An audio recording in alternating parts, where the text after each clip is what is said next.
écoutez, merci beaucoup. On a parlé de stratégie commerciale, c'est bien ça en fait. Vous avez là non seulement un élu qui est heureux de recevoir un prix, mais un élu qui est soulagé parce que ça commence à revenir le commerce en centre-ville, et particulièrement parce qu'on a eu cette bonne idée à un moment où, lorsque on voyait nos commerces vacants augmenter ces 3 dernières années, et je sais que les élus ici des villes moyennes savent de quoi on parle, il y a eu un moment où on avait 4-5 commerces dans la rue principale de Beauvais, 56 000 habitants, une agglomération de 90 000.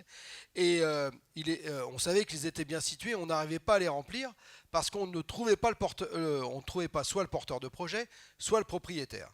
Et là, on s'est dit quand même, c'est quand même un petit peu embêtant lorsque vous avez quelqu'un qui est prêt à venir s'implanter et qu'on ne trouve pas le propriétaire. Et en fait, on dit tous ensemble depuis tout à l'heure, nous c'est un petit projet finalement et on est ravis d'avoir ce prix, que c'est ensemble, lorsqu'on construit, qu'on est capable de trouver des solutions. Et on s'est dit, il faut qu'on parle à nos propriétaires. Et puis le maire de Beauvais, Caroline Cailleux, a essayé un jour, parce qu'on avait une grande surface, de contacter un propriétaire qui était paisiblement au bord de sa piscine dans le sud de la France, Beauvais étant à 50 km de Paris, et qui lui a dit, écoutez Madame le maire, moi tout ça, c'est très loin de moi.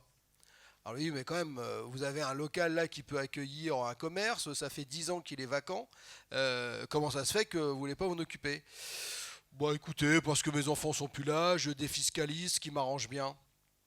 Alors à un moment là, on s'est dit non, c'est plus possible. Il faut vraiment qu'on arrive à savoir qui fait quoi et où se trouvent les gens. Et donc on a mis en place cet office, cet observatoire du commerce qui permet en fait de manière très intelligente à la fois d'identifier le nombre de commerces que vous avez dans une ville. Alors ça paraît un peu logique quand on est élu, mais où est-ce qu'il se situe?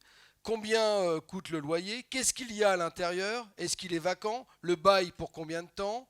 Et puis, lorsqu'il est disponible, qui je dois contacter? Alors, on est allé un petit peu au-delà du principe classique des élus, c'est-à-dire qu'on a mis en place une équipe que je salue ici pour effectivement aller demander. C'est-à-dire qu'en fait, on a poussé la porte, on a demandé aux commerçants, en dehors de l'activité de ce qu'ils faisaient, mais qui était le propriétaire, combien coûtaient les loyers. Et en fait, on a réussi à mettre en place un système qui permet aujourd'hui à un porteur de projet de pouvoir trouver tout de suite le nom du propriétaire et quel est le montant de son loyer.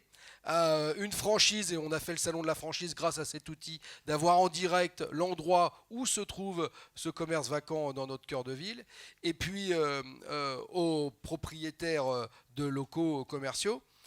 Puisqu'on a mis en place évidemment la taxe sur les friches, on leur a dit écoutez, voilà, rentrez dans notre système, nous allons vous trouver un porteur de projet, et en contrepartie de quoi vous n'aurez pas à payer cette friche. Tout ça en fait est un cercle vertueux qui a particulièrement bien fonctionné, puisque il y a 3 ans nous étions à près de 12% de vacances commerciales et que nous avons atteint moins de 9% grâce à cet observatoire qui nous permet d'avoir une réponse rapide et efficace aux attentes. C'est un outil en fait, hein. Bien sûr il faut trouver des gens pour le mettre en place. Ça n'a pas de réalité physique comme on pourrait le voir en montrant des choses, mais en tout cas c'est une réalité qui est importante, c'est que vous avez du commerce qui revient en centre-ville. Voilà, merci.